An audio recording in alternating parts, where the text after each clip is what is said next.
बिस्मिल्लाहिर्रहमानिर्रहीम। अस्सलाम वालेकुम। मैं हूं गुलफाम चौधरी। आप देख रहे हैं मेरा फेसबुक पेज और यूट्यूब चैनल। पाकिस्तान की सियासत में अहम तरीन डेवलपमेंट हो रही हैं और मुसलसल डेवलपमेंट्स मुतवक्के हैं। यकीनी तौर पर जो पाकिस्तान के हालात हैं वो यकसर बदलने जा रहे हैं और बड़ी बड़ी तब्दीलियाँ मुतवक्के हैं।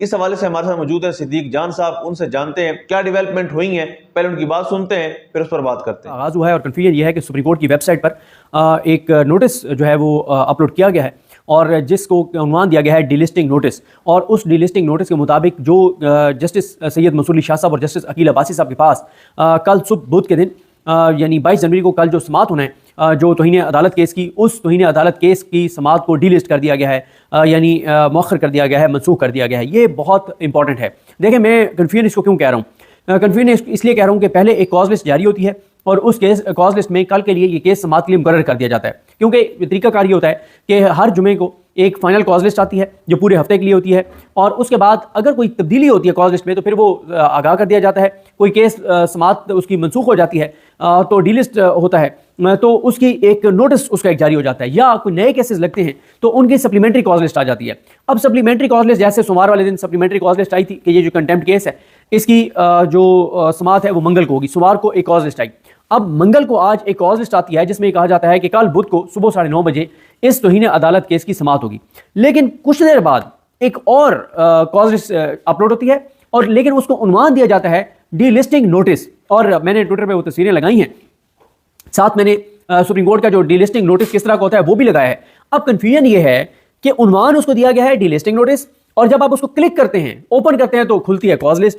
तो अब वैसे रोज जाहिर है सुप्रीम कोर्ट में नई नई चीजें हो रही हैं और पता नहीं अब नोटिस पहले किसी और तरह से जारी होता है, अब कॉज लिस्ट ही उन्होंने उसको बता दिया है कि ये डीलिस्टिंग नोटिस ही इसको समझा जाए। तो अभी तक कंफ्यूजन बरकरार है। हाँ, ये भी हो सकता है जब ये मैं वीडियो अपलोड करूं चंद मिनट बाद पता चले कि सुप्रीम कोर्ट की वेबसाइट पर उसको डीलिस्टिंग नोटिस को एडिट कर दिया गया है, डिलीट कर दिया गया है और क्लैरिटी आ गई है। तो अभी इस लम्हे तक जब मैं ये वीडियो रिकॉर्ड कर रहा हूं यानी इस वक्त 9:15 है, इस लम्हे तक बहरहाल जो है वो कंफ्यूजन बरकरार है। अब देखते हैं, अगर तो ये डीलिस्ट कर दिया गया तो ये बहुत बड़ा एक और हमला होगा अदलिया की आज़ादी पर, यह बहुत बड़ा वार होगा।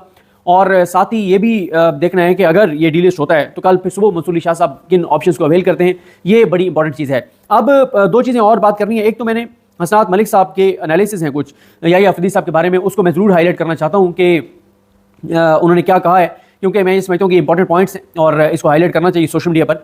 हसनात मलिक साहब कहते हैं कि जस्टिस याहिया अफरीदी काजी फाइज ईसा की तरह इस निज़ाम के गारंटर हैं। याहिया अफरीदी किसके 60 जजेस अदलिया पर मुसल्लत कर रहे हैं सबको पता है। 57 जज हैं जो हाई कोर्ट्स में भर्ती होने हैं, 2 हो गए हैं 55 और 3-4 जज जो हैं वो सुप्रीम कोर्ट में आने हैं। उसके बाद हसनात मलिक साहब कहते हैं कि इसमें कोई दूसरी राय नहीं कि justice Yahya Afridi same page पर हैं, वो पूरी सहूलतकारी करेंगे। जस्टिस याहिया अफरीदी पूरी तरह से कमिटमेंट करके आए हैं कि वो अदालती निज़ाम को पूरी तरह से तबाह करेंगे। पूरी कोशिश की जा रही है कि जस्टिस मंसूर अली शाह मुस्ताफ़ी हो जाएं या मुकम्मल खामोश होकर बैठ जाएं। चीफ जस्टिस याहिया अफरीदी 65 साल से ज़ायद उम्र के शख्स को इसलिए रजिस्ट्रार ले आए हैं कि मेरे साथ गोल्फ खेलता था, मेरा अपना बंदा है। ये निज़ाम इतना कमज़ोर है कि मंसूर अली शाह की एक केस की समाअत शुरू करने पर हर तरफ दौड़ें लगी हुई हैं। फिर हसनात मलिक साहब कहते हैं कि क्योंकि सिविलियंस के मिलिट्री कोर्ट्स में ट्रायल का केस चल रहा है, इसलिए कुछ लोगों को दोबारा जजेस कॉलोनी में बिठा दिया गया है और कुछ लोग नाम ले रहे हैं कि दावा कर रहे हैं कि काजी फाइज ईसा साहब को वहाँ पर बिठाया गया है जजेस कॉलोनी में, और इल्ज़ाम ये लग रहा है कि मिलिट्री कोर्ट्स के केस को सुनने वाले जजेस को मैनेज करने के लिए, क्योंकि उसमें 4 जज तो वो हैं जो काजी फाइज ईसा साहब के साथ हर फैसला देते थे, अमीनुद्दीन खान साहब, जमाल खलील मुतखिल साहब, नईम अख्तर अफगान साहब, मुसरत हिलाली साहबा, वो तो जो काजी साहब कहते थे 90% उनके फैसले काजी साहब के मुताबिक होते थे। उसके बाद हसनात मलिक साहब कहते हैं कि हुकूमती पावर के घोड़े पर बैठे जस्टिस अमीनुद्दीन खान और जस्टिस नईम अख्तर अफगान ने अदालती फैसलों को ना मानने का ऑर्डर देकर अदलिया के इदारे को कमज़ोर किया। इन दोनों ने ऑर्डर दिया था कि गैर आईनी फैसले जो है वो कोई इदारा ना माने, और फिर वो नहीं माना। इलेक्शन कमीशन ने सुप्रीम कोर्ट के जो 8 जजेस का फैसला है उसको नहीं माना। हसनात मलिक साहब कहते हैं कि आईनी बेंच यही कर रहा है कि लुक बिजी डू नथिंग। फिर वो कहते हैं कि जहां भी पावर सर्कल्स के मफादात का मामला हो वहां जस्टिस याहिया अफरीदी नहीं बैठते। Chief justice Yahya Afridi bureaucracy के चुन कर वो बंदे अपने साथ ले आए हैं जो माजी में उनके साथ काम करते रहे हैं, वो उन्हें अपना बंदा करके लाए हैं। ये नहीं हो सकता कि चीफ जस्टिस याहिया अफरीदी सिर्फ प्रोटोकॉल इंजॉय करें। चीफ जस्टिस पाकिस्तान बनने और होने के कुछ तकाजे हैं, अगर वो दबाव नहीं ले सकते तो मुस्ताफी हो जाएं। हसनात मलिक साहब कहते हैं कि जस्टिस अमीनुद्दीन खान को क्रेडिट देना चाहिए कि वो डट कर अपने इदारे के खिलाफ और हुकूमत के साथ खड़े हैं। जस्टिस याहिया अफरीदी की तरह नहीं है, बीच वाला काम नहीं होता जिस तरह कहा जाता है कि you are either with us or against us. Justice Yahya Afridi को भी फैसला करना चाहिए वो उंगली कटवा कर शहीदों में शुमार नहीं हो सकते। वो अपने कंडक्ट से अमीरुद्दीन खान को सपोर्ट कर रहे हैं तो फिर खुलकर उनके साथ खड़े हों। दोनों साइडों को खुश करने की कोशिश ना करें। चीफ जस्टिस पाकिस्तान बनने के कुछ तकाजे हैं। अगर जस्टिस याहिया अफरीदी किसी के एजेंडे पर नहीं है तो अदलिया में 60 जजेस कौन लगवा रहा है? उनको जुडिशल कमीशन का इजलास बुलाने से पहले 26वीं आईनी तरमीम का फैसला कराना चाहिए था। पावर सर्कल्स अदलिया में हर तरह से कंट्रोल हासिल कर रहे हैं। जब पावर सर्कल्स के खिलाफ मज़ामत की बात हो तो जस्टिस याहिया अफरीदी इस मामले से अलग हो जाते हैं कि मैं एक कंजर्वेटिव जज हूं, लेकिन जब 65 साल से ज्यादा उम्र का अपना रजिस्ट्रार लाने की बात हो तो वो काम धड़ल्ले से करते हैं। जस्टिस याहिया अफरीदी को अब शक का फायदा नहीं दिया जा सकता। सीधी बात यह है कि उनसे चीफ जस्टिस पाकिस्तान होने के तकाजे पूरे नहीं हो रहे। चीफ जस्टिस की लीडरशिप के कुछ तकाजे होते हैं। वो ये नहीं कह सकते कि मैं बेबस हूं, कुछ नहीं कर सकता। सुप्रीम कोर्ट के उन जजेस की गलतफहमी दूर हो गई है जो समझते थे कि जस्टिस याहिया अफरीदी जस्टिस अमीरुद्दीन खान से अच्छे हैं।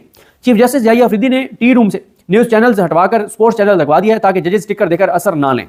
जस्टिस याहिया अफरीदी हर मामले पर सरेंडर करते चले जा रहे हैं। हसनात मलिक साहब कहते हैं कि जस्टिस मंसूर को अंदाजा नहीं कि उनका पाला किससे पड़ा है।